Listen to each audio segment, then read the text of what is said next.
Hello my friends, and welcome back to my channel for not the weekly weigh-in, but instead a video inspired by my weekly weigh-in. As you can tell based on the title of this video, I had a gain this week, and when I see a gain on the scale, I automatically go into what the heck happened mode. And there are some weeks, of course, we know what happened, and there are some weeks where we just are completely baffled. So when I went into fix it mode and I went into everything that I need to do to change it so I don't have the same result 2 weeks in a row. Did I say I gained a pound, by the way? Gained 1 pound this week, so that is the weekly weigh-in part of this video. But I went into the list of things that I typically do to bounce back to make sure that I don't see a gain 2 weeks in a row, and I decided that it would be really helpful information to share with all of you. So I put together 10 tips on how to bounce back after you see a gain on the scale. Let's go ahead and jump right into it. Tip number 1 is assess what happened. Do you know why you saw a gain on the scale this week? Sometimes the answer is no. You actually have no idea. You did everything right, you stayed perfectly on plan, you got all of your steps in, and for whatever reason, the scale decides to go up anyway. Sometimes due to hormones or bloating or heaven only knows what else, it is completely out of our control. But most of the time, I'm willing to bet we might have been expecting a gain, which is what happened to me. So you gotta sit down and assess exactly what happened. Look at your tracker. Did you eat differently this week? Did you indulge a little bit more this week? Do you typically do fitness type things and you got a little bit less activity this week? Go ahead and take a little inventory of what happened and figure out what you can change in the following week to make sure the same things don't happen again. Tip number 2 is take emotional inventory. And this is just as important as sitting down with your tracker and figuring out physically what happened. You need to take an inventory of your emotions. Are you particularly stressed out at work? Stress is one of the things that can cause spikes in a bunch of different negative hormones. It can cause us to binge. It can cause us to make poor decisions. So are you a little bit more stressed? Did you sleep well this week, or did you get less sleep than normal or poor quality sleep?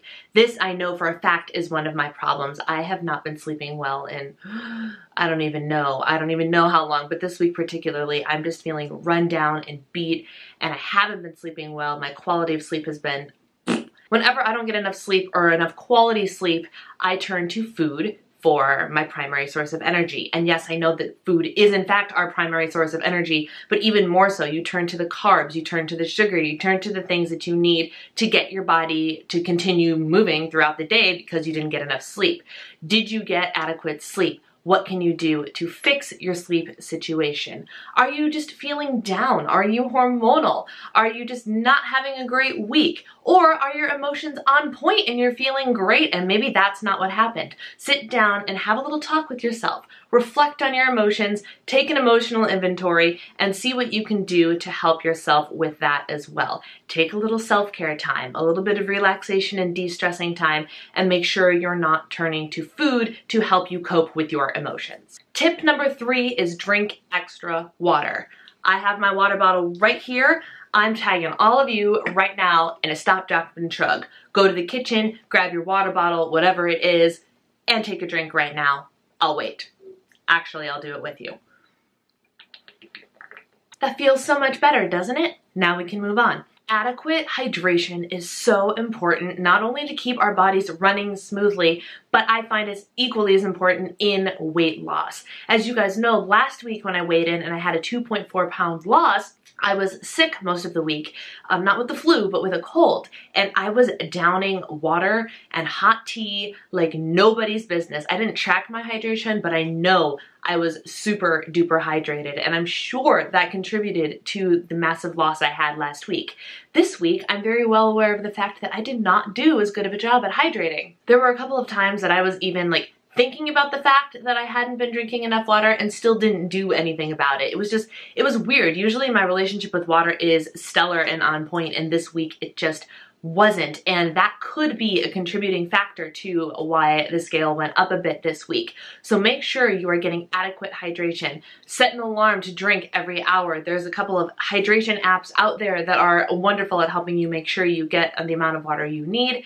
Whatever your hydration goal is, up it just a little bit and make sure you're getting it. Something as simple as drinking more water can help you tremendously at the scale, and it's such an easy thing to do. Tip number 4 is focus on protein. There is a reason that Weight Watchers considers high protein foods to be so important to our diet. And there's a reason that those lean protein foods are lower in Smart Points than other foods. And now on Freestyle, a lot of the lean proteins are actually free. And by free, I mean 0 points. Again, reflecting it back on my personal last 2 weeks, when I was sick, I was also consciously making the right nutritional choices.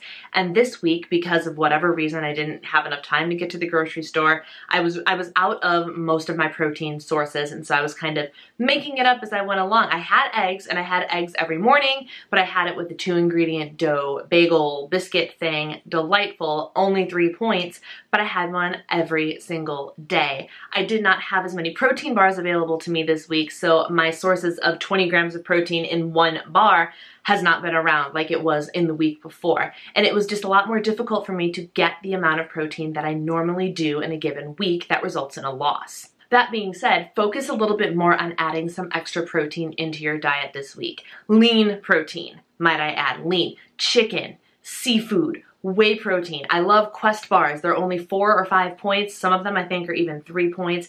I love no-cal bars. They are a non-dairy alternative that still pack like 20 or 21 grams of protein in every bar. Protein is essential for bodily functions, but I also find that weeks that I eat more protein, I see a loss on the scale. And I know that this week I wasn't as good at it. Tip number 5 is try a new recipe. Sometimes we're just bored. Has that ever happened to you? And when we are bored, it is a lot easier to make decisions, right? So go ahead and hop on your favorite resource and try a new recipe this week. There are great options on the Weight Watchers website. There's Pinterest. Oh my gosh, just search Weight Watchers friendly recipes on Pinterest. The possibilities are endless. Or there are a bunch of different blogs out there. A couple of my personal favorites are Emily Bites blog, Skinny Taste, and Drizzle Me Skinny. I will have the links to all of them down below. They are all excellent resources. I actually made Emily Bites blog 0 Smart Point on Freestyle Ranch Hummus just yesterday, and it turned out really, really well. 0 Smart Points, and I love hummus, and so it is a great way for me to get something I love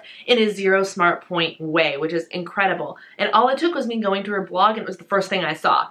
I was like, check, done, trying a new recipe this week. Tip number 6 is get in the kitchen, and that could mean a couple of things. First, get in the kitchen and get rid of whatever sabotaged you this week. If you have something that triggered you, or you've got junk laying around that you're like, this is not going to make this week easy, get rid of it. Hide it, throw it away, whatever you need to do. Clean out your kitchen so it's only filled with stuff that you should be eating. Second, meal prep. Get in there and cut up some fruits and vegetables and make yourself some ready-to-eat things so when you are hungry, you can walk into the kitchen and everything is just right there for you, ready and rearing to go. Makes your selection really easy and it's simple to stay on plan. And also, you gotta get in the kitchen to try out that new recipe, right? So cook something, make something delicious and Smart Points friendly. I made a Weight Watchers friendly cheesecake yesterday as well. I was busy in the kitchen yesterday. That's what I was doing while I was waiting for the snowstorm.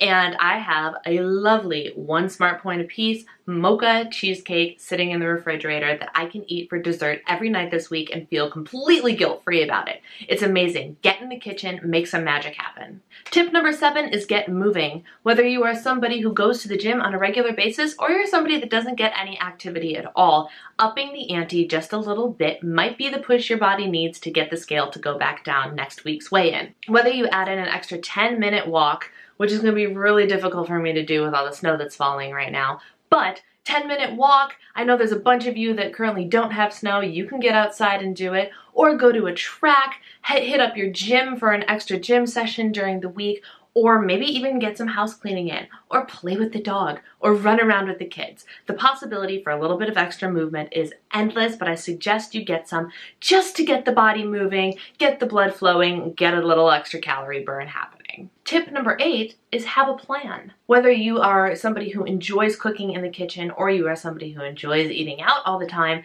you need to have a plan if you want to bounce back quickly. As you can tell, a lot of these things piggyback off of one another. Things that are involved in having a plan are drinking more water, trying new recipes, preparing your kitchen for success, moving a little bit more and scheduling that into your day. Sit down and make a plan with yourself for how you're going to handle your emotions, handle your setbacks, and handle your foods. I am personally not much of a meal planner, but I do like to know that I have options available to me. In my refrigerator right now, I have chicken breast that I'm cooking up for dinner tonight.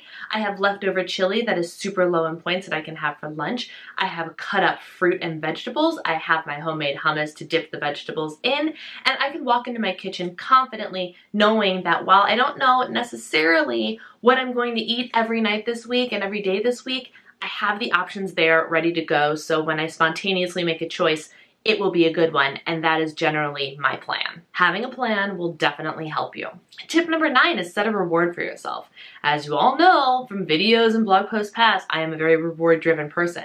So if I need a little kick in the right direction, if you will, I will set a little reward for myself, and I will let myself have that if and only if I am successful at staying on plan all week long, or I'm successful at doing my to-do list, whatever the goal is. And this week, the goal is staying on plan. So perhaps a pedicure on Friday after I get on the scale. And gain or loss, as long as I know that I did the best I can do, it's considered a win, and maybe I'll go get a pedicure next week. That actually sounds like a great idea. So that's gonna be my reward. If I stay on plan all week, it's a pedicure for me. What is your reward like for you? By the way, no food rewards here. None. Zero. It has to be a non-food reward, but set yourself up with something that you're going to want and you can only have if you successfully stay on plan this week. Let me know in the comments below how you reward yourself. And number 10 is perhaps the most important, and it is forgive yourself and move on. Okay. So you saw a gain on the scale this week. It is what it is. No amount of moping and being sad and depressed about it is going to change that number. So don't even bother spending that negative energy trying to dig yourself deeper into this self-loathing hole if you found a gain on the scale this week. It's just not worth your energy. Instead, use that energy in a positive way, spin things around, forgive yourself, and move forward, because it's really the only thing you can do when you experience a gain on the scale. Nobody wins if you decide to dig yourself into a little sad hole of weight gain depression, right? Right. So there you are. Those are my 10 tips for how to bounce back after you see a gain on the scale. Like I said, I was up 1 pound this week. It was very depressing. I was quite bummed about it momentarily, and then I went, we're gonna spin this into a learning situation here, and that is why this video is coming to you today. Let me know in the comments below how you bounce back from a gain, and let me know how your weigh-in went this week if you feel so inclined to share. Don't forget to give this video a thumbs up and hit that little subscribe button down there so you see every time I upload something new. And keep those questions coming for the Q&A videos, both weight loss and Weight Watchers related and personal related questions. Your questions. I'm an open book, and I'm so looking forward to answering your questions for you. Thank you guys so much for taking the time to watch. Take care, and I will see you in my next video. Bye!